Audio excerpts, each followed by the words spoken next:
గుజరాత్లో వరదల బీభత్సం, మహారాష్ట్ర మునుగుతుంది. కేరళలో భారీ వర్షాలకు కొండ చర్యలు విరిగిపడుతున్నాయి. కానీ తెలుగు రాష్ట్రాలను మాత్రం వర్ణుడు కర్ణించడం లేదు. కరువు ఛాయలు కమ్ముకుంటున్నాయి.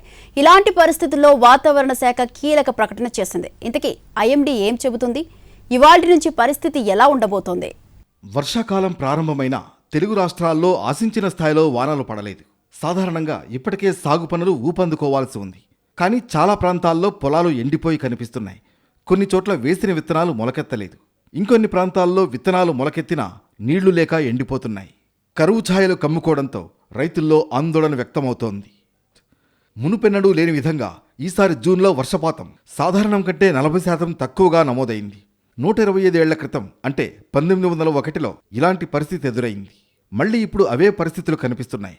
మరోవైపు ప్రాజెక్టుల్లో నీటి నిల్వలు అడుగంటుతున్నాయి. ఏపీలో పులిచింతల మినహా అన్ని ప్రాజెక్టులు డెడ్ స్టోరేజీకి చేరుకున్నాయి. 70 ఏళ్లలో గోదావరికి ఇన్ఫ్లో రాకపోవడం ఇదే తొలిసారి.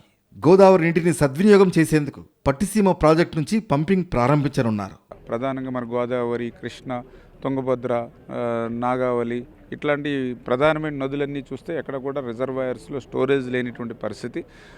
ఇప్పుడు కూడా గోదావరిలో చూస్తే నిన్న మొన్నటి దాకా కూడా ఇన్ఫ్లో లేనిటువంటి స్థితి. ఎప్పుడు కూడా 70 సంవత్సరాల్లో ఈ మధ్యకాలంలో ఎప్పుడు గోదావరికి ఇన్ఫ్లో రాకపోవడం ఇదే మొదటిసారని, వచ్చినటువంటి ప్రతి నీటి చుక్కని సద్వినియోగం చేయాలని ఇప్పుడు అధికారులకు కూడా ఆదేశాలు ఇచ్చాం.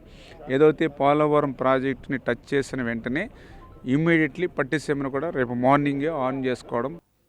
ఏపీలో 313 మండలాలకు కరువు ముప్పు ఉందని ప్రభుత్వం చెబుతోంది. సత్యసాయి, అనంతపురం, అన్నమయ్య జిల్లాలకు తీవ్ర కరువు హెచ్చరికలు జారీ అయ్యాయి. 105 మండలాలపై తీవ్ర కరువు ప్రభావం ఉంది. వర్షాలు లేకపోవడం వల్ల తెలంగాణలో భూగర్భ జలాలు అడుగంటుతున్నాయి. చాలా ప్రాంతాల్లో బోర్లు ఎండిపోయాయి. రానున్న రోజుల్లో మంచినీటి సమస్య తలెత్తే పరిస్థితులు ఉన్నాయి. వర్షాలు లేకపోవడం వల్ల ప్రత్యామ్నాయ పంటలపై దృష్టి సారించాలని రైతులకు సూచిస్తున్నారు వ్యవసాయ శాఖ అధికారులు. ఎల్నినో ప్రభావం వల్ల రుతుపవనాలు బలహీనంగా ఉన్నాయని, అందువల్లే సాధారణం కంటే తక్కువ వర్షాలు పడుతున్నాయని అధికారులు చెబుతున్నారు. రానున్న రోజుల్లో కరువు పరిస్థితులు తీవ్ర రూపం దాల్చే అవకాశం ఉందనే భయాలు సైతం వ్యక్తమవుతున్నాయి. కరువు కోరల్లోకి జారుకుంటున్న తెలుగు రాష్ట్రాలకు చల్లని కబురు చెప్పింది వాతావరణ శాఖ. బంగాళాఖాతంలో ఏర్పడిన అల్పపీడనం ప్రభావం వల్ల తెలంగాణలో 2 రోజుల పాటు వర్షాలు పడతాయని తెలిపింది.